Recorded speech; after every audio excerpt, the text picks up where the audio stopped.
2025 truly has been the year of shadow sticks, and Tower 28 just came out with their own. I have 5 of the 8 shades, so let's go ahead and swatch them and try them on and talk about how these compare to some other formulas out on the market.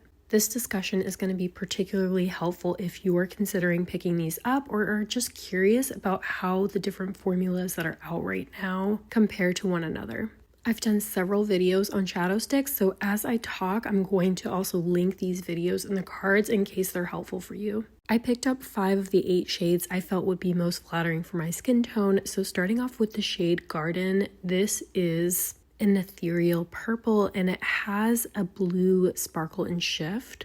In my opinion, this really has been the shade of the year. I have seen this shade come out in almost every single shadow stick launch that's come out recently. I would describe this version of the shade to be kind of sheer and topper-like. You could wear this all on its own as a wash of color, but I also think it would be really pretty kind of layered over a darker shadow or just paired with a matte shadow in general. And when I do each of my applications, I'm going to do them on bare skin just so you can see what they look like and to get a sense of how they swatch. The texture of these are gel and these are water-based like many of the other shadow sticks that have come out recently. They do feel cooling when they're applied to the skin and they dry down completely and are budge proof. Here is what the shade Garden looks like fully applied. And just as I had mentioned, there are several brands that have come out with similar types of purples this year. So let's look at those shades and talk about the formulas. Joocyee came out with 2 new shades of their jelly highlight sticks this year. This is the shade Iridized Violet. I would say that it is quite a bit more sparkly and also more opaque than the Tower 28. And I wouldn't make a generalization that all of the Joocyee shades are like this, but this particular one is. And some of the other Joocyee shades are used more as face highlights than as eyeshadows, but this one I think is definitely more of an eyeshadow than a face highlight. And these cost around $19 on the Joocyee website, which is very similar to the Tower 28, which cost $20. Next, we have Moira's Gummy Grape. This is again that jelly texture. It's cooling on the skin. It is in a different type of applicator because it's intended to be kind of a face highlight. It is definitely multi-use though, like you can use these as eyeshadows and they work perfectly well. These Moira highlight sticks cost $9. They're somewhere between the Joocyee and the Tower 28 in terms of level of sparkliness. Next, we have Meteorite from Danessa Myricks. The Danessa Myricks Colorfix Stix actually have 2 different formulas. You have the foil formula and the metallic. The foil is the more kind of sparkly of the 2. They are sort of intended to be used as sparkly toppers. And something to keep in mind is that they come as duos that cost $38. It is definitely a situation where you have to like both shades going in. The foil formula itself, I would say, is definitely more sparkly than the Tower 28.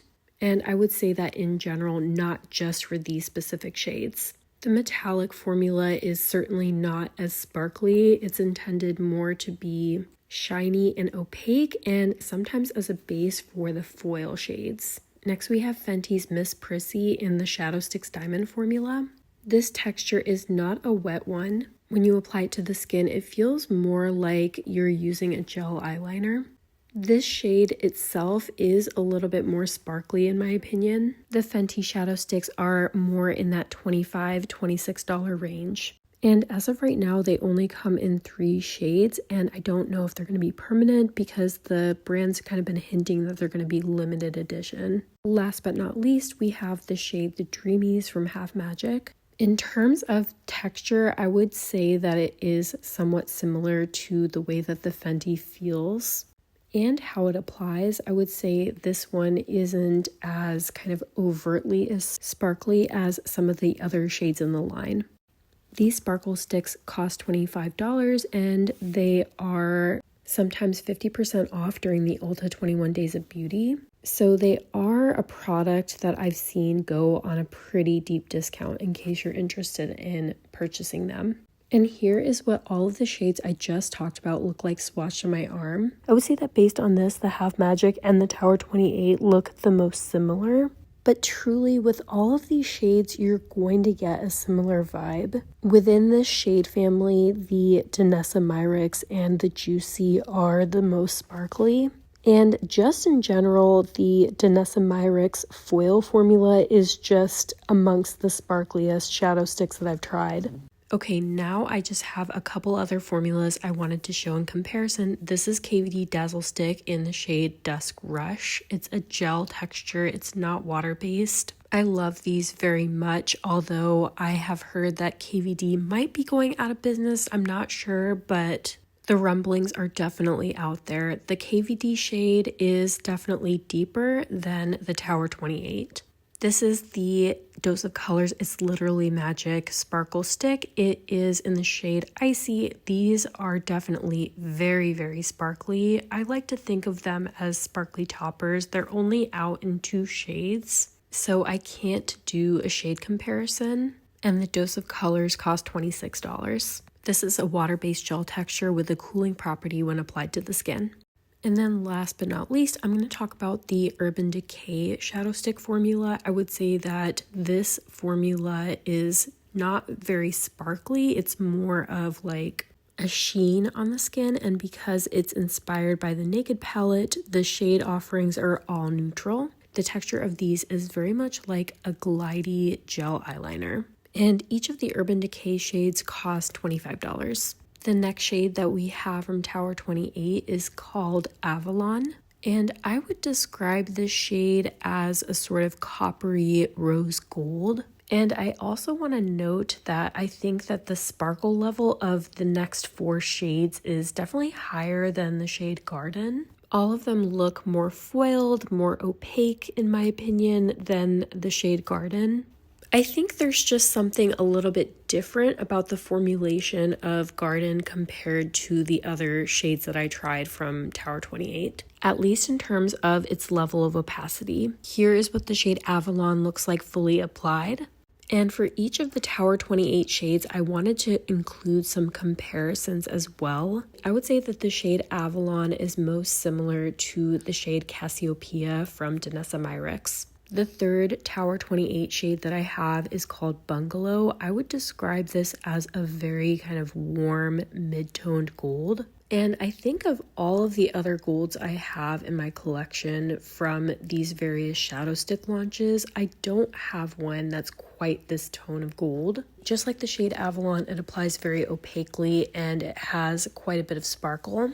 I always think I'm not going to enjoy shades that are this warm, but I actually think that this flatters my skin tone really well.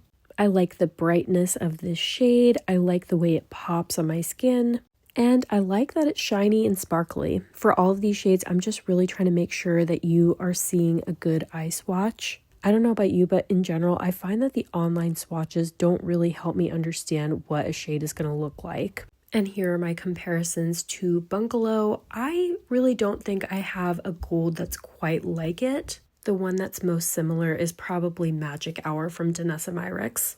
The last 2 shades are the deepest shades in the line from Tower 28, the first of which is called Viper. I would describe this shade as a plum leaning bronze, so you definitely see a little bit of a hint of purple in the swatch. Really kind of cool and interesting shade. This is definitely a perfect one and done everyday shade for me. You get a good amount of depth, you get some smokiness with it.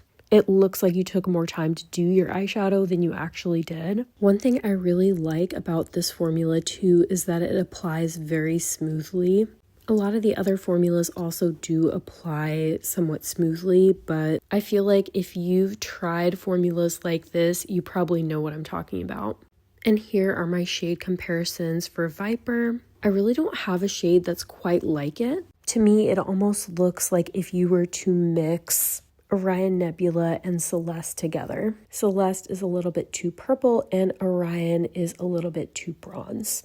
Okay, and the last shade that I picked up is called Whiskey. I would describe this shade as a sort of antique bronze. I definitely think it's different enough from Viper to justify having both in the line. I just don't think it's necessary to have both for me personally. They're both really pretty shades. I just think Viper is a bit more unique. And I do think that you'll see what I'm talking about when I apply it to the lids, because to me, the shades look even more similar when you see them both on the eyes at the same time. Of course, you can let me know what you think in the comments, but from far away, you might even think I'm wearing the same shade on both eyes. These are my shade comparisons. All three shades are from Danessa Myricks. I don't really think that they have anything that's quite like this shade. Celeste is a bronzy tone, but it's a little bit lighter. The other two shades are much more cool toned and charcoal leaning, so not really in the same color family. And here's what all 5 shades that I picked up from Tower 28 look like swatched on my arm. I would say overall, I'm still really getting to know this formula. There have been so many impressive eyeshadow sticks that have come out this year that I gotta say I wasn't really expecting that these might compete with some of those. But honestly, I really like these, and they have some advantages because they're $20. They're a bit cheaper than some of the other options that are out in the market, and several of the shades are pretty unique. My own personal favorite is Viper. I'd love to know in the comments what you think of this release. I really hope that you found this video helpful, especially in the context of all the shadow stick releases that have happened very recently. Thank you so much for watching, and I'll see you in the next video.